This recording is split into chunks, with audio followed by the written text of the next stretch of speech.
Good afternoon, Dreamtime Travel. How can I help you? Oh, hello. I'm interested in the holidays you offer along the coast near here. Yes, we operate several tours up the coast. Where in particular did you want to go? Well, I like the sound of the holiday that mentioned whales. Was it, whale watching? Oh, that's our whale watch experience. It's very popular and it's based in a lovely little town with nice beaches. Oh, right. And how long does it last? It's 2 days. That includes 4 hours travel time each way from here. Good. I don't want to be away any longer than that. So, is that by coach? Actually, it's by minibus. We like to keep those tours small and personal, so we don't take a whole coachload of people. In fact, we only take up to 15 people on this tour, although we do run it with just 12 or 13. Oh, right. So, do you run these tours often? Well, it depends on the time of year. Of course, in peak times, like the summer holidays, we do them every weekend, but at the moment, it's usually once a month at most. And when is the next one going? Let me see. There's one in 3 weeks' time, which is April the 18th, and then we don't have another one until June the 2nd. All right. And is April a good time to go? Pretty good, though the really good time is later in the year. I have to say, though, that the whale sighting is only one of the many things offered. Really? Yes, the hotel itself where you stay has great facilities. It's called the Palisades. The Paris what? No, it's actually the Palisades. Pallissades. It's right on the main beach there. Oh, I see. All of the rooms have nice views and the food is really good there too. Oh, right. And what about the other things, that are included in the price? Oh, there are lots of things. If you don't want to do the whale watch cruise, your guide will take anyone who is interested either on a bushwalk through the national park near the hotel, and there's no extra charge for that, or on a fishing trip. That's an extra $12, I think. And there's also a reptile park in town. That costs more or less the same. No, I think I'd prefer whales to snakes. Yeah. And if you just want to relax, you're free to sit by the hotel pool or go down the beach. Oh, and they also have tennis courts at the hotel, but you have to pay for those by the hour. But there are table tennis tables downstairs, and they're part of the accommodation package. Just speak to your guide. Well, that sounds good. So how much is the basic tour price? At this time of year, it's usually around $300, but let me check. It's actually $280. And the next tour, are there any places on that one? How many people is it for? There are 2 of us. Yes, that should be fine. Can I just mention that we require all bookings to be made at least 14 days before you travel to avoid cancellations of tours? And if you cancel within 7 days of departure, you will have to pay 50% of your total booking. Okay. And you also need to pay a 20% deposit at the time of booking. Can I pay that by credit card? Yes, you can. All right. What I'll do is I'll talk to my partner and get back to you. Fine. So I'll make a provisional booking, shall I? 2 for the whale watch experience. Let me issue you with a customer reference number for when you call back. Do you have a pen? Yes. OK. It's 39745T. That's T for Tango. When you call back, ask to speak to the tour manager. That's me, Tracy. Fine, I will. Hello and welcome to today's Buyer Beware program, where we give you some tips on how to spend your money wisely. Now, in today's show, we're looking at beds for children and babies. Let's start by looking at baby cots. That's for children of up to 3 years old. We tested 3 different cots, all in the budget price range, and as usual, we will feature the good points, the problems, and our verdict. The first cot we looked at was by Baby Safe, and it had several good points to recommend it. Our testers liked the fact that it had 4 wheels, so it was easy to move around.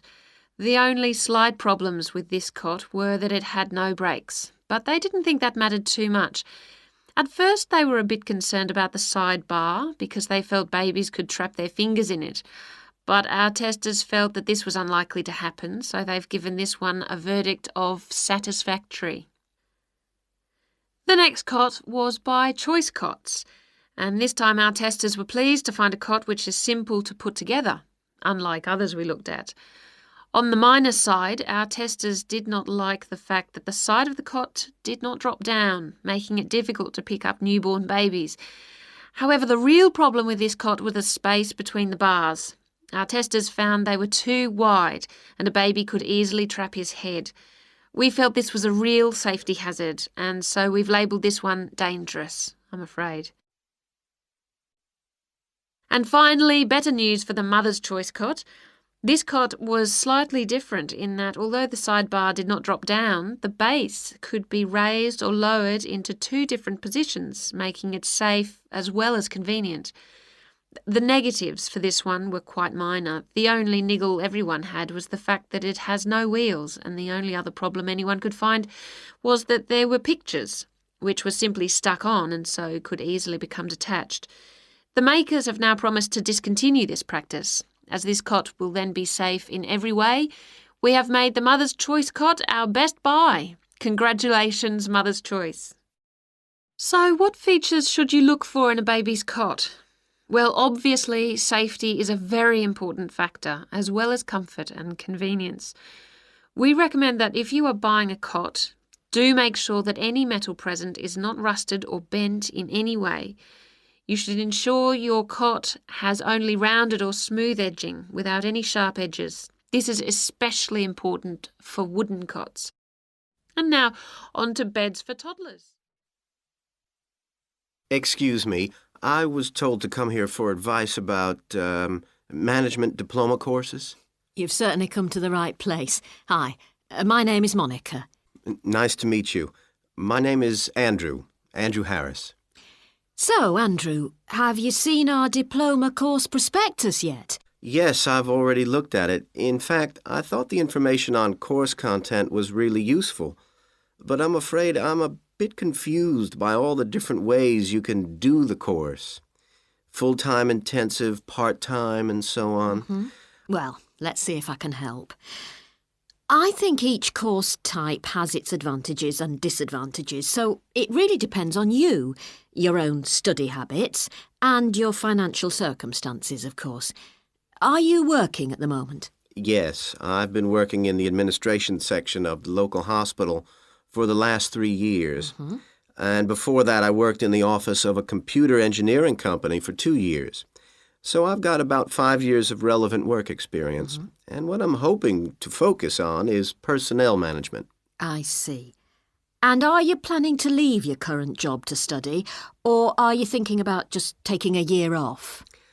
I want to know what my options are, really. I don't want to quit my job or anything, and my employers are keen for me to get some more qualifications, but obviously it would be better if I could do a course without taking too much time away from work. Right. So you don't really want to do the full-time course, then? No, not really. It's also a question of finances. You see, my office have agreed to pay the cost of the course itself, but I would have to take unpaid leave if I want to study full-time, and, well, I don't think I could afford to support myself with no salary for a whole year. OK. Well, you have 2 other possibilities. You could either do the part-time course, that would be over 2 years, and you wouldn't have to take any time off work, or you could do what we call a modular course. You could do that in 18 months if you wanted, or longer. It's quite flexible, and it would be up to you. So what does the part-time course involve? For that, you would join an evening class and have a lecture twice a week. Then you'd have to attend a seminar or discussion workshop 1 weekend a month. What kind of coursework would I have to do? Well, it's a mixture. You'd be expected to write an essay each month, which counts towards your final assessment. You have a case study to do by the end of the course, which might involve doing a survey or something like that. And also you need to hand in a short report every 4 weeks. So that's quite a lot of work then, on top of working every day.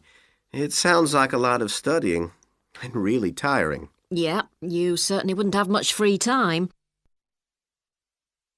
What about the modular course? What would I have to do for that? Well, that's where you get the opportunity to study full-time for short periods. That way you can cover a lot of coursework and attend lectures and seminars during the day. And each module lasts for 1 term, say about 12 weeks at a time. There are obvious advantages in this, the main one being that you can study in a much more intensive way, which suits some people much better. And how many of these modules would I have to do to get the diploma? The current programme is 2 modules, and then you have to choose a topic to work in more depth. But you can base that on your job, and so you don't need to be away from the office. And how long it takes is up to you. Mm-hmm. The important thing is that you don't have to study and work. You can focus on one thing at a time. Yes, I can see that. It certainly sounds attractive. It would be more expensive, though. I mean, I'd have to support myself without pay for each module. That's true, so that might be a problem for you. Look, why don't you talk this over with your employers and then come back? Okay, so we've been looking at the attitudes of various social and cultural groups towards the management of their personal finances, how important they feel it is to save money, and what they save their money for. One aspect that we haven't yet considered is gender. So if we consider gender issues, we're basically asking whether men and women have different attitudes towards saving money, and whether they save money for different things. Back in 1928, the British writer George Bernard Shaw wrote in his Intelligent Women's Guide to Socialism and Capitalism that a man is supposed to understand politics, economics, and finance, and is therefore unwilling to accept essential instruction. He also said, a woman, having fewer pretensions, is far more willing to learn. Now, though these days people might question a lot of the assumptions contained in those statements, recent research does suggest that there are some quite fundamental differences between men and women in their attitudes to economic matters. Let's look at what men and women actually save for. Research studies of women in North America have found that women are far more likely to save for their children's education, and they are also more likely to save up in order to buy a house one day.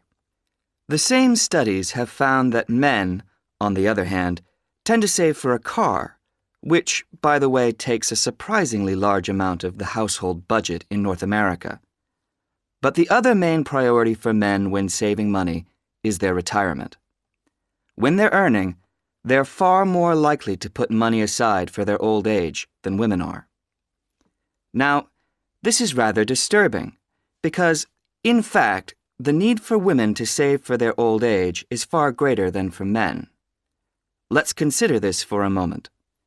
To start with, it is a fact that throughout the world, women are likely to live many years longer than men, so they need money to support them during this time.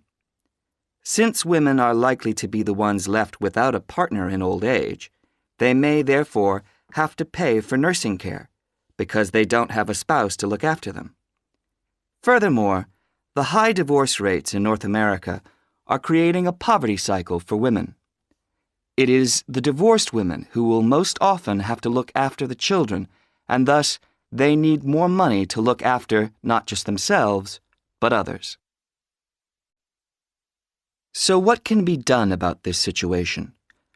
The population in North America is likely to contain an increasing number of elderly women. The research indicates that at present, for women, it takes a crisis to make them think about their future financial situation. But of course, this is the very worst time for anyone to make important decisions. Women today need to look ahead, think ahead, not wait until they're under pressure. Even women in their early 20s need to think about pensions, for example, and with increasing numbers of women in professional positions, there are signs that this is beginning to happen. then research also suggests that women avoid dealing effectively with their economic situation because of a lack of confidence. The best way for them to overcome this is by getting themselves properly informed so they are less dependent on other people's advice. A number of initiatives have been set up to help them do this. This college, for example, is one of the educational institutions which offers night classes in money management, and increasing numbers of women are enrolling on such courses. Here, they can be given advice on different ways of saving. Many women are unwilling to invest in stocks and shares, for instance, but these can be extremely profitable. It is usually advised that at least 70% of a person's savings should be in low-risk investments. But for the rest, financial advisors often advise taking some well-informed risks. Initiatives such as this can give women the economic skills and knowledge they need for a comfortable, independent retirement. The increasing proportion of elderly women in the population is likely to have other economic consequences.